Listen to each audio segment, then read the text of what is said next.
Today we're going to make an attempt to show you the addition we put on this for the Trollmaster Pro Angular wireless electronic throttle control.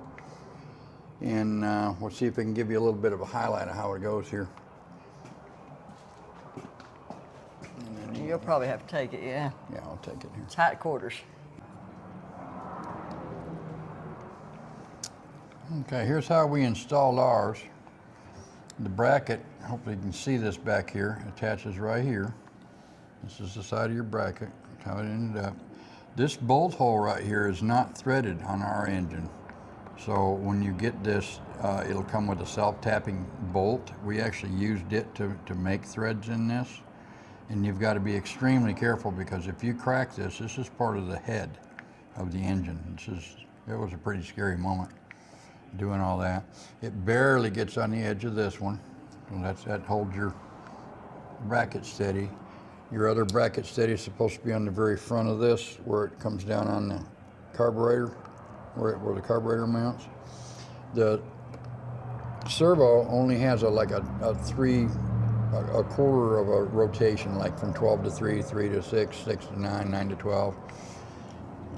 So on your full throttle thing, this is all you're going to get out of it. That's all the stroke she makes right there. And this little lever on full throttle will actually come way up here someplace. I'm not sure where that is right now. I guess we could demo that too. Go ahead and go on up there and put it in forward gear. Don't force it. See how that reacts. I might have to spin the prop a little bit to get it to go. On the top up here, these two connectors were out in a bracket right here from Honda. So you had to get rid of that bracket to install this bracket and servo. And then we just put it up here. It says in the instructions to strap it to this. I got to turn the key on, if I'd have done right? that, then I would have, it would be out too far and hit the covers. What is that? Turn the key on, right? No, you don't need a key. You're just going to put it in gear. Okay. If it doesn't want to go now, don't force it. It went. Okay, I need a full throttle out of it. Want me to go full throttle? Full throttle. Okay. We're showing the travel of it. There's full throttle. Okay, that's full throttle according to my wife. Are you sure? Go back to neutral and then full throttle. Okay, and then full throttle. Okay. I remember it going higher than that. I believe it does when it's not attached to the motor. But here's what you get on the servo. Okay, put it back to neutral, please. It goes almost centered up to the carburetor gasket there.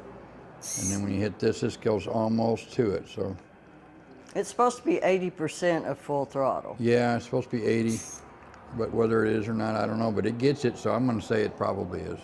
It's good enough. Yeah, I just remembered when I had the unit apart, when this arm was free, this thing seemed like it moved all the way up to here, like almost to the 12 o'clock position.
So that's pretty much it for that. On this wires, we attached it together here with the data cable that goes to the black box of the Trollmaster. We ran it across here. Of course, we zip tied it to another wiring harness that goes down there. We took the data cable down here, down into the engine, clear the throttle cables, Then we used a hole punch, put a hole in this gasket in that position right here. It's like the 3 o'clock position on it. There's a beautiful space there for that. Put a little slit in it, ran that data cable through there. We used this wire wrap, which is not waterproof by any means, but it's like a plastic wire wrap for aesthetics to protect that aesthetics and to protect the data cable. Brought it into the boat, through the back with the rest of our wires, like the wiring harnesses and the shifter cables and whatnot. And I'll go crawl up in the boat now and I'll show you the interior. Okay, so in our Hughes craft, this is how we ended up wiring this up.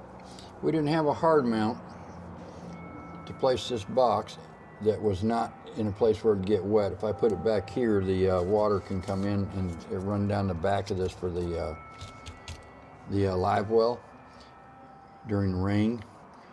And so we didn't want to put it down there, so what we ended up doing, the cable wasn't long enough to go anywhere but there. This is the furthest I could get it over.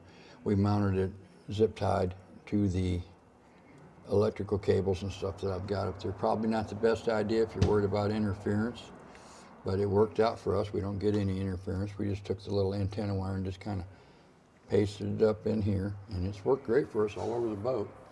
I haven't actually tried it from the very bow yet. Let me have that remote control. The toggle switch for this wire here, this has to get hot. You're supposed to have this attached to an accessory out on your engine for your key switch, and then it gets 12 volts when it's on, and then that tells this unit that it's good to go. We ended up putting a little toggle switch down here, which we also strapped to the wiring harness for lack of somewhere better to put it for the time being. We couldn't get any tech support response out of Trollmaster to see if they knew where that little wire was. Let's see, when you work this We tried thing, one and it didn't work. yeah, you can see the wires here. Here I'm going to hit the full throttle. You can see the little light blinking red up there. It's being somebody. Return to idle, same thing. It just gets a little pulses that let you know it's working. We did not have to pair this remote with the unit. It was paired already, but my understanding is that in order to pair this, you go through the pairing procedure and you watch that light, and that's part of how you know it got paired or it's receiving. So that's also too a good indicator that whenever you work this thing, you touch a button, that little red light lights up, so you know you've got something going on with it. And that's pretty much it. You know, we just did the wire wrap stuff.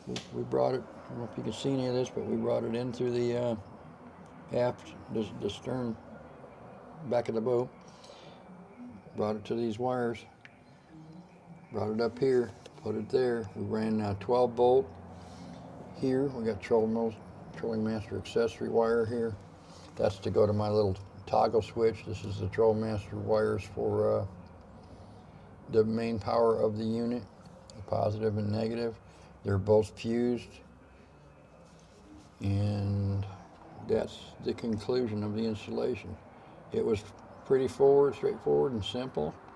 Except for not knowing which wire to hook it up to. Yeah, for that accessory wire, you know, if we'd have had that coming off our Honda engine, that's not Trollmaster's fault, I don't believe, but I believe Trollmaster probably run into this since they made a kit for a 9.9, they know what wires are what.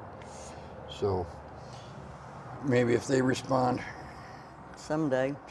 we might have a cure for that. In the meantime, we're going to try and call Honda, which we've had no success with Honda tech support people either. They pretty much just read out of a manual and give you the answers when you have a troubleshooting problem. We've experienced that already with them. So we'll see how that goes. But yeah, we just wanted to show you how that installation went, what we did and how we did it. And be it right or be it wrong, it's what we got, and it works great. So we'll see you, bye.